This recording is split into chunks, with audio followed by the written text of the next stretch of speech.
हर रोज एक नई कहानी देखने के लिए चैनल को सब्सक्राइब करें और बेल आइकन दबाना ना भूलें।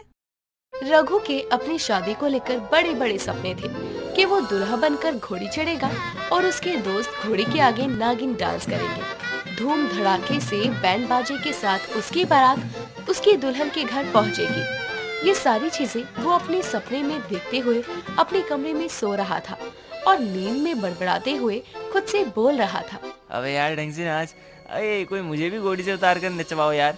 रघु सपना देखते हुए नींद में बड़बड़ा रहा था। इतने में उसकी माँ कमला उसके कमरे में आती है और उसको ऐसे नींद में बड़बड़ाते हुए देखकर कहती है, ओए नालायक, उठ जा, क्या सपने देखता रहता है। उठ जल्दी, ऑफिस के लिए लेट हो जाएगा वरना। क्या माँ, इतना अच्छा सपना दिख रहा था, अब भी ना नींद खराब कर दी। अभी तो नींद खराब करी है, 5 मिनट में नहीं उठा तो जिंदगी खराब कर दूंगी तेरी। चल उठ जा, मैं नीचे नाश्ता लगा रही हूँ, जल्दी आजा तैयार होकर।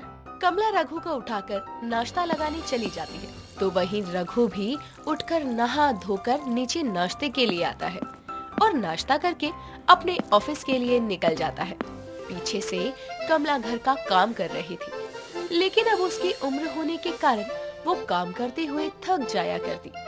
ऐसे ही आज भी जब कमला अपने घर में काम करते हुए हांफने लगती है, तभी उसकी पड़ोसन रीमा वहाँ आती है और उसको ऐसे देखकर कहती है, अरे कमला, देख तो कैसे हाफ रही है, थोड़ा बैठ जा। और अब इतना काम करती ही क्यों है? क्या करूँ रीमा बहन, मैं नहीं करूँगी तो कौन करेगा। बेटी तो नहीं है जो मदद कर दे। तो बोल ले आ। अरे रघु अब शादी लायक हो चुका है, तो लड़की क्यों नहीं ढूंढ के उसकी शादी कर देती? सोचती तो मैं भी यही हूँ रीमा, लेकिन मैंने कई सालों पहले किसी से एक वादा किया था, तो मैं अपने बेटे की शादी तब तक नहीं कर सकती जब तक वो इंसान मुझे मिल नहीं जाती। क्या हुआ, किस सोच में पड़ गई? बोल तो मैं कहीं बात चलाऊं? नहीं नहीं रीमा बहन, मैंने अभी सोचा नहीं है रघु की शादी का, बाकी समय आने पर देख लूंगी। अभी मुझे नहीं लगता उसकी शादी की उम्र है। ठीक है, जैसा तुझे ठीक लगे। वैसे मैं तो तेरे भले के लिए ही बोल रही थी।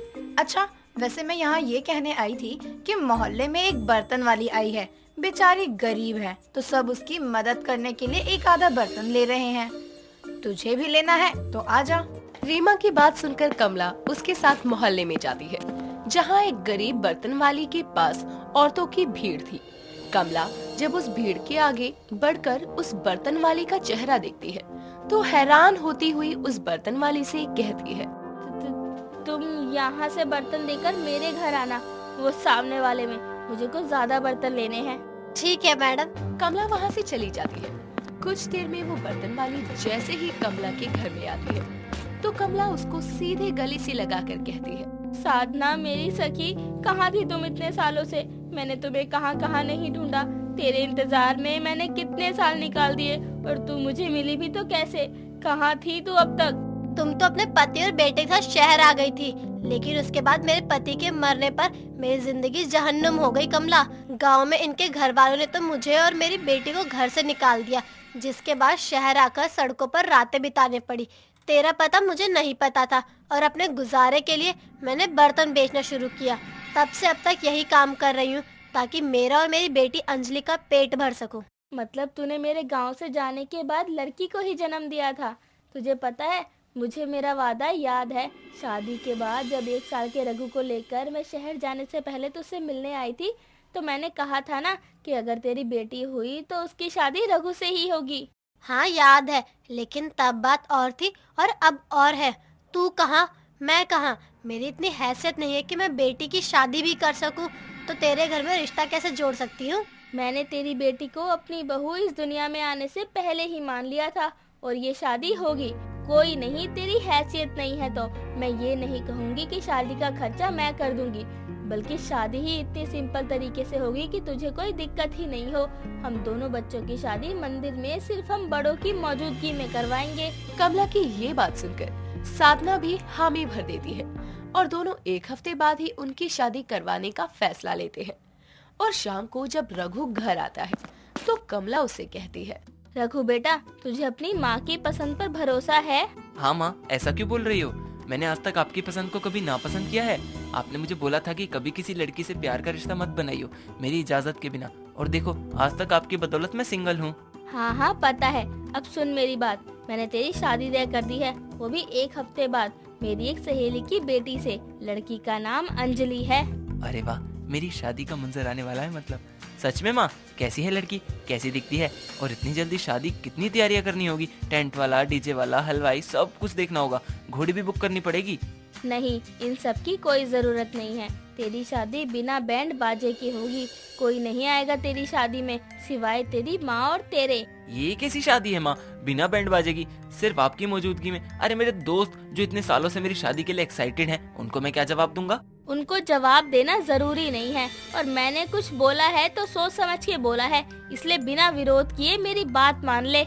रघु आगे कुछ नहीं बोलता और अपने कमरे में चला जाता है, लेकिन कमरे में जाकर उसकी आंखों से आंसू निकल जाते हैं। जिस माँ की बातें उसने आज तक नहीं मानी, उसी माँ ने उसकी शादी बैंड बाजे वाली करने की इच्छा को सुनना भी जरूरी नहीं समझा। इस बात का रघु को बहुत दुख होता है, लेकिन वो करता भी क्या। 1 हफ्ते का समय गुजरता है और एक मंदिर में कमला रघु के साथ आती है, जहाँ अंजलि और साधना पहले से मौजूद थे। अंजलि की सुंदरता देखकर रघु को अपनी शादी की अब थोड़ी सी खुशी तो थी। कुछ देर में दोनों की माँ के सामने दोनों की शादी होती है और कमला अपनी बहू और बेटे के साथ अपने घर आती है, जहाँ कमरे में जाकर रघु अपनी पत्नी अंजलि से कहता है, वैसे मेरी माँ ने मेरे लिए इतनी अच्छी लड़की पसंद की हुई थी, ये मुझे पता नहीं था, लेकिन मुझे माँ से एक नाराजगी है। वो क्या रघु जी? उन्होंने हमारी शादी इतनी सीधी करवाई, बिना बैंड बाजे की। बताओ, तुम्हारे भी तो सपने होंगे ना धूमधाम वाली शादी के? सपने? रघु जी, मैंने और मेरी माँ ने जिंदगी में इतने दुख देखे हैं कि सपने देखने का समय ही नहीं मिला हमें। पूरी जिंदगी गरीबी में गुजारी है, यहाँ तक कि मेरी शादी भी होगी ये तक नहीं सोचा था हम माँ बेटी ने। वो तो माँ जी माँ की बचपन की दोस्त हैं और उन्होंने मेरी माँ से वादा किया था कि वो अपने बेटे की शादी मुझसे करेंगी। इसलिए इतने सालों बाद जब माँ जी को मेरी माँ मिली तो उन्होंने अपने इस किए हुए वादे को निभाया, वरना मैं अब भी किसी सड़क पर बैठी बर्तन ही बेच रही होती। इसीलिए माँ ने मेरी बिना बैंड बाजे वाली शादी की और मैं खामखा ही माँ से गुस्सा हुआ बैठा था। कोई नहीं अंजलि, अब तुम्हारी नई जिंदगी शुरू हुई है और मैं तुम्हें वो हर खुशी दूंगा जिसकी तुम हकदार हो। साथ ही हम तुम्हारी माँ को भी इसी घर में ले आएंगे। रघु की ये बात सुनकर अंजलि को बहुत अच्छा लगता है और दोनों ऐसे ही बातें करते हुए अपनी शादी की पहली रात एक दूसरे को जानने में बिताते हैं। अगली सुबह जब दोनों उठकर बाहर हॉल में आते हैं तो घर में साज सजावट हो रही थी। ये देखकर रघु अपनी माँ कमला से कहता है, माँ ये सब क्या हो रहा है? बेटा, तेरी शादी बिना बैंड बाजे की हुई है, इस बात से तू दुखी है, मुझे पता है, क्योंकि तेरे भी अपनी शादी को लेकर कुछ सपने थे। पर तू चिंता मत कर, तेरी माँ इतनी पत्थर दिल नहीं है। आज मैंने तेरा रिसेप्शन रखा है और तेरे सारे दोस्तों को न्योता भी दिया है। शाम को तुम सब खूब डांस करना। अपनी माँ की बात सुनकर रघु अपनी माँ को गले से लगा लेता है और फिर उससे कहता है, माँ आप सच में बहुत अच्छी हो। वैसे मेरी एक और इच्छा है, मैं चाहता हूँ कि साधना माँ हमारे साथ इसी घर में रहे। रघु की ये बात सुनकर कमला की आंखों में आंसू आ जाते हैं और वो उससे कहती है, सच में मेरे बेटे, मुझे तुझ पर गर्व है कि तू मेरा बेटा है। तेरी ये इच्छा जरूर पूरी होगी। आज साधना रिसेप्शन के लिए आएगी तो हम उसको जाने ही नहीं देंगे। आपका बहुत बहुत शुक्रिया माँ जी, भगवान सच में है, ये मुझे आपको देखकर पता चल गया। चल पगली, मैं कोई भगवान नहीं बल्कि तेरी माँ हूँ और तू मेरी बहू नहीं बेटी है। चलो, अब रात के फंक्शन के लिए मैंने कुछ कपड़े मंगवाए हैं, तुम देखो तुम्हें कौन से पहनने हैं। कमला ने अपने बेटे की शादी बिना बैंड बाजे वाली तो की थी, लेकिन उसकी इच्छा का मान रखते हुए उसके लिए एक शानदार रिसेप्शन रखवाया और एक अच्छी माँ और एक सच्ची सहेली होने की मिसाल कायम की। दोस्तों, अगर आपको ये कहानी पसंद आई तो इसे लाइक करें, शेयर करें और कमेंट करके बताएं कि कहानी में आपको सबसे अच्छा क्या लगा।